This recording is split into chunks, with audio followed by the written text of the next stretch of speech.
Hey, today we're going to be talking about EKGs and the tracing, as well as kind of how the action potentials are traveling through the heart.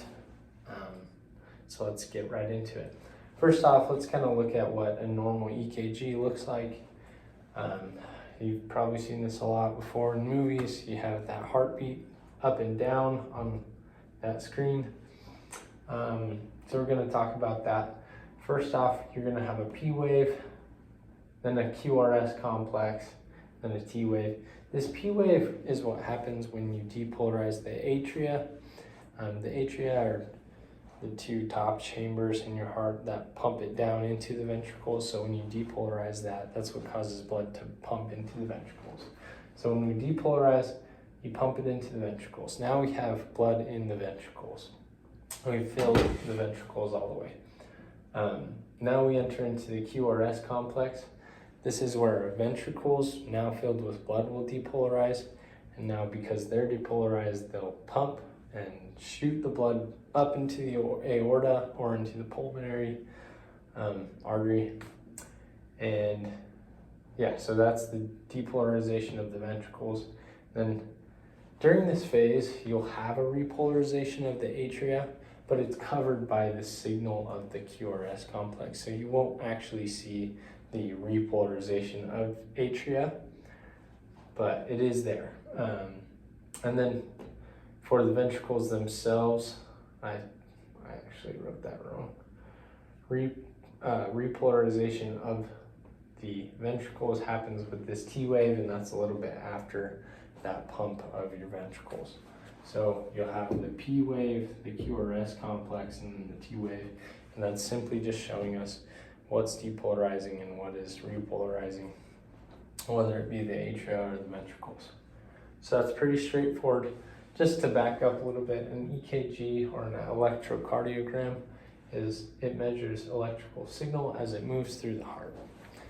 So let's jump over to here. This is our heart. It's kind of a rough diagram. It doesn't show all the structures, but it does show like the electrical current through your pacemaker cells, or rather through all the cells in the heart. So we have a couple of leads here. We have a negative and a positive electrode up top here, and then positive down here.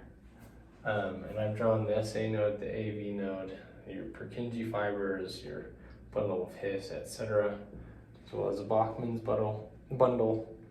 And so something we need to keep in mind, and actually I forgot to draw this, is if our direction of current is not completely lined up with our leads, then say you have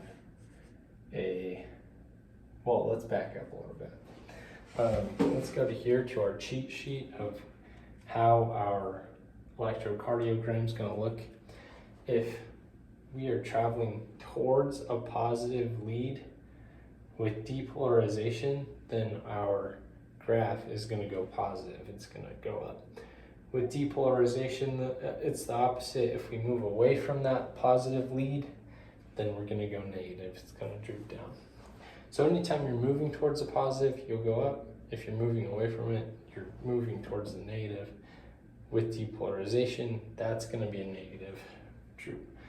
When it comes to repolarization, which is important on the reverse, once you've depolarized and then it kind of reverses, if we head towards a positive anode with repolarization, we're going to have a negative drop.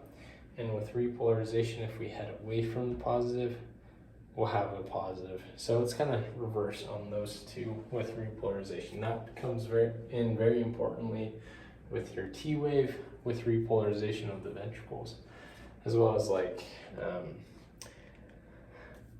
an EKG of injury when there's cells within the heart that are abnormally depolarized or something like that. So something to keep in mind. The degree at which something depolarizes, if you're going towards this positive and you're directly in line with the electrodes, you have a pretty significant rise. But if it's slightly off, like say you start here and you're going out here, then you'll have a less of a rise. If you're kind of straddling the two between negative and positive, then you're just going to have essentially no EKG. It's going to kind of fizzle, kind of look like a fizzle a bit. It's going to go up and down. And the reverse is true as well. If you're heading towards the negative anode for depolarization, then you're going to go negative here, and we'll make one more negative there. So it kind of steps down. If you think about it, it's really about the alignment of your leads. So if you place your leads wrong, you might have a different looking EKG than normal. To discuss that a little bit further with the actual cells of the heart and depolarization,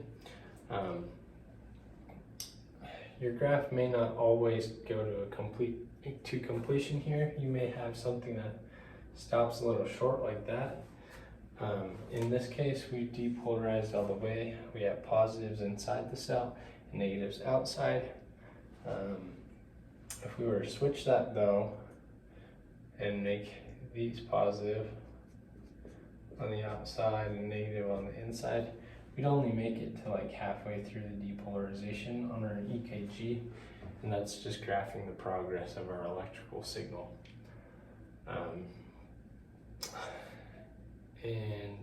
This is just showing repolarization for your T wave. This kind of looks like your T wave. The only reason it's positive, even though we're going to a negative, is because we're repolarizing and heading away from this positive lead. It's kind of a nuance of the T wave, because you would expect it to head towards a positive lead, right? If it goes up, but repolarization switches everything up. Because once you get down to the apex of the heart, you depolarized everything, then we start heading in this direction with the repolarization, which changes everything. That's where that comes in. And that's an EKG for you, how they're generated, how they move through cells, how currents move through cells, and kind of the relationship with our EKG graph and depolarization, repolarization, and what's actually happening at each of these points, the P wave, the QRS complex, and the T wave, whether it's the atria depolarizing or the ventricles, and either one, whether they're repolarizing or not. So that's your EKG for you.